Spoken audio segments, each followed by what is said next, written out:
Beep beep, everybody.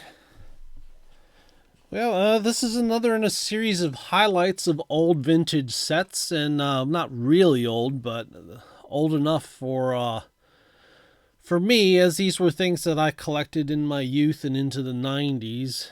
Um, we previously did videos for 1974, 78, and 79, and I'll try and remember to put links to those videos in the description below.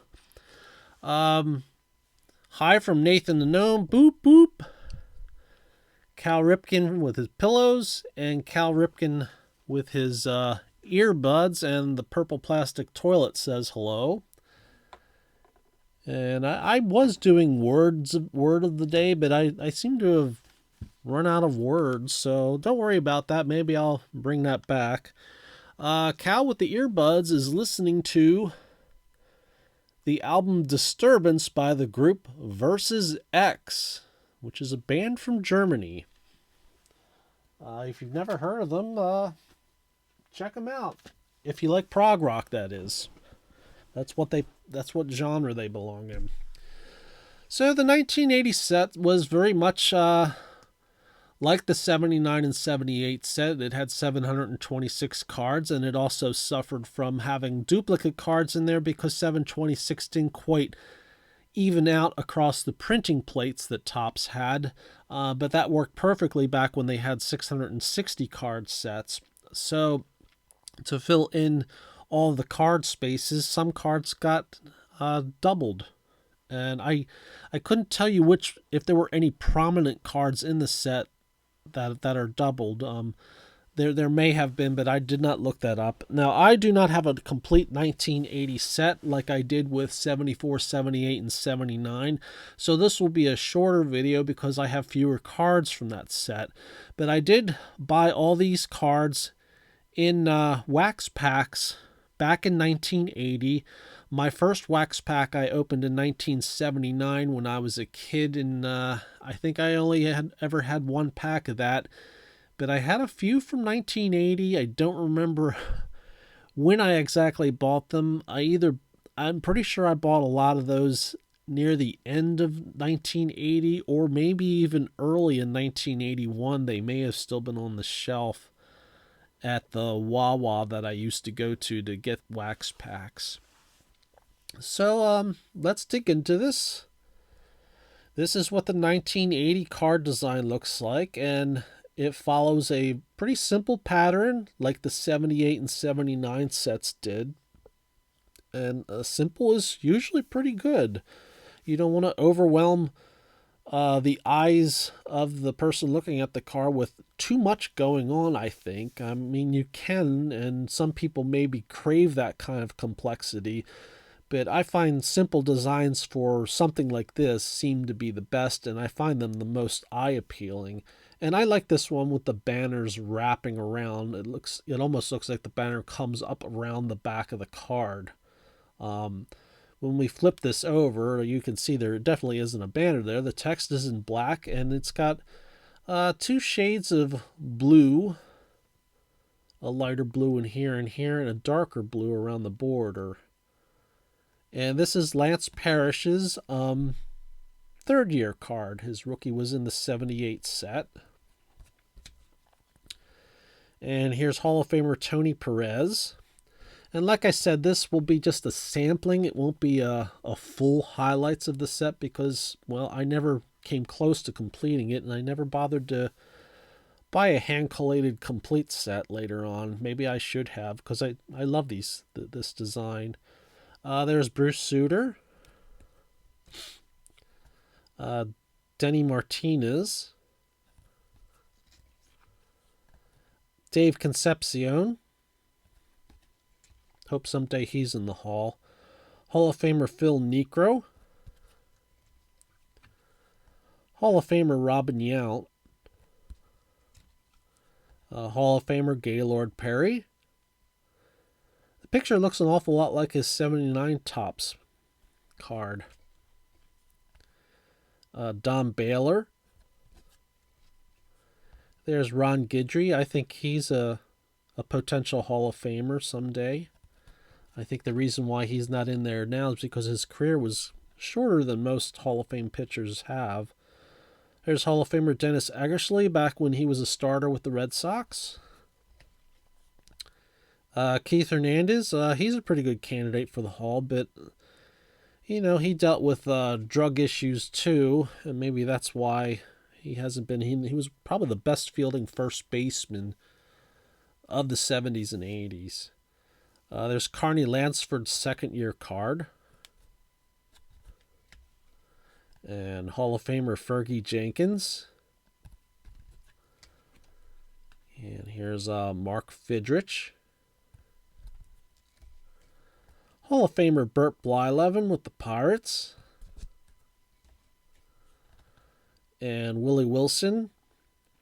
And these are in old Ultra Pros, and someday I will probably move them to top loaders. The issue with these is they're easy to bend, and if they're not straight, your card could eventually have a bend in it. So I do want to move these to top loaders, but I put these all in this kind of container back in the 90s. Because I used to store my cards in those 9-pocket pages, but 3-ring binders were not the best way, for me at least, for storage. If you sit them upright, sometimes the weight of the cards would press down on that bottom third row, and the pages would bend, and you may have cards with bending in them. And then there's the thing about, well, I don't know why I'm going on all over and over on this stuff. Maybe I should do a video about best storage practices, but I'm sure there's others out there that have done a better job at that than I could ever do. This is the Rick Sutcliffe rookie card. Okay. And as you can see, in his rookie year, he had a 17-10 mark. He had quite a few decent years for both the Dodgers and later the Cubs, but never quite made Hall of Fame caliber. Hall of Famer Joe Morgan. Lots of Joe Morgan photos on cards have him with a nice, looking happy most of the time. And I remember when he was a sportscaster, he was a pleasant person. There's Ken Griffey Sr. and Hall of Famer Raleigh Fingers. Tommy John now with the Yankees. And here's a highlights card from 79. I think the set starts off with these. Pete Rose gets record 10th season of career with 200 or more hits.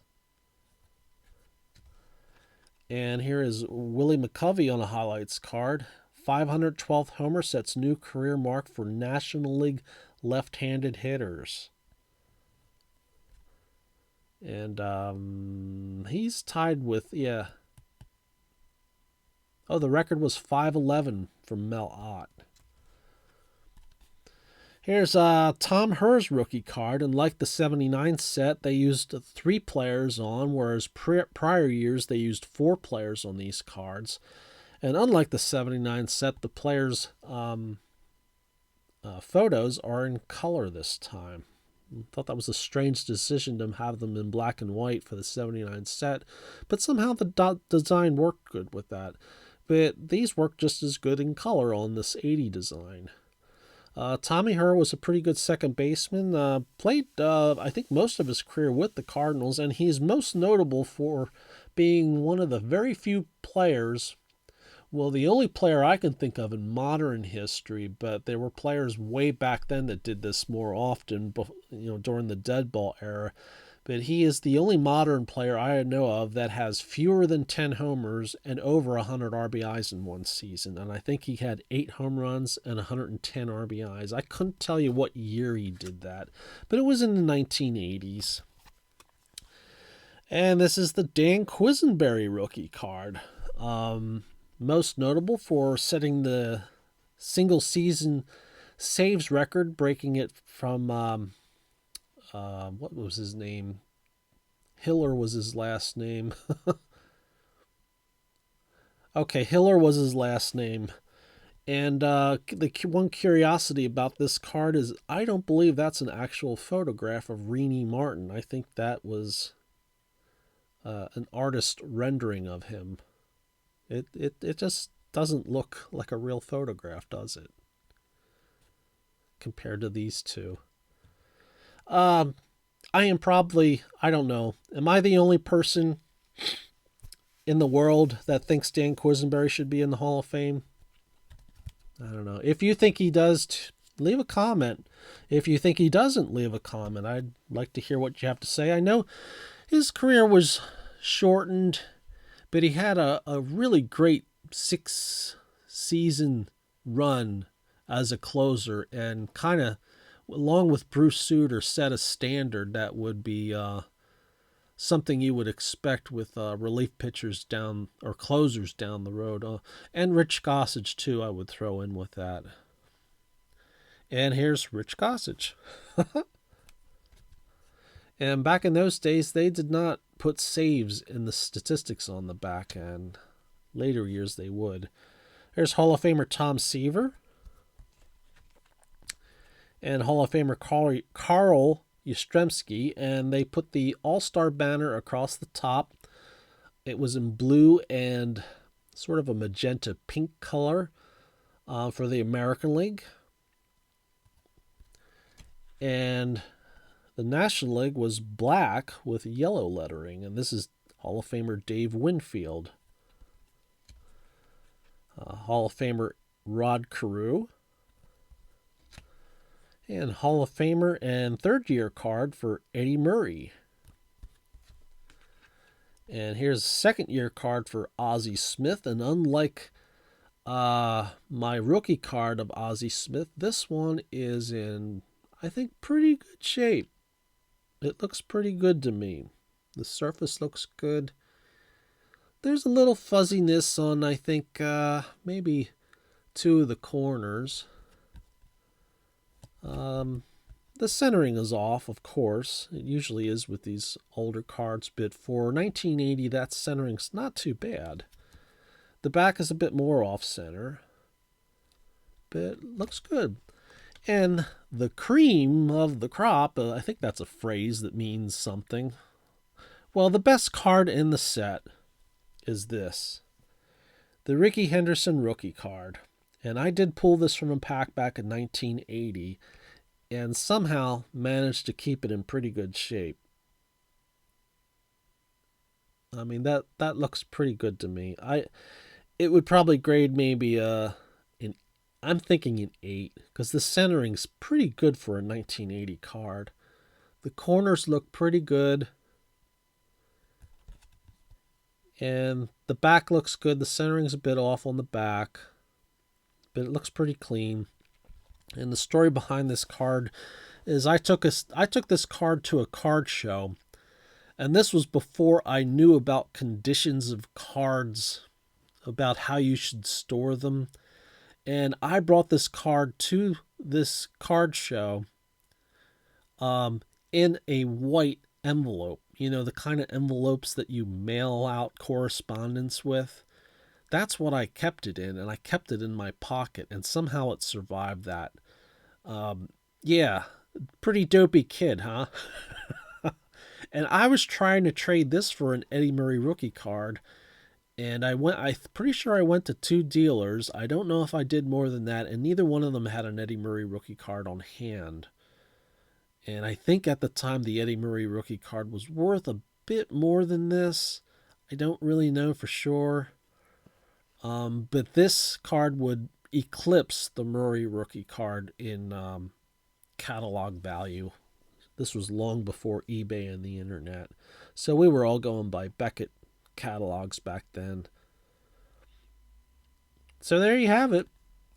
That's the 1980 top set, or what I have of it.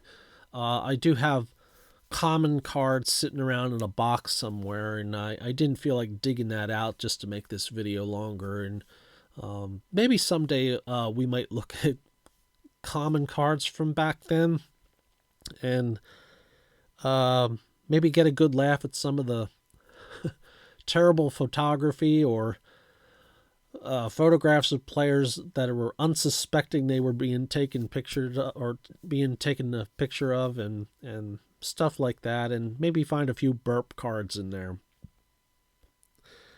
So thanks a lot for watching. I hope you enjoyed the video. If you liked the video, please go ahead and click like. And if you find my content interesting, I'd be happy to have you as a subscriber. I know my channel's a little weird, or maybe a lot weird. I don't know. It could get weirder down the road. We'll see. I'm trying to control my behavior, but, you know, one never grows up, okay? Have a great day, everyone. Thanks again for watching. If you feel like you're down in the dumps, open up a pack of baseball cards and cheer yourself up. Okay? Take care. Beep, beep.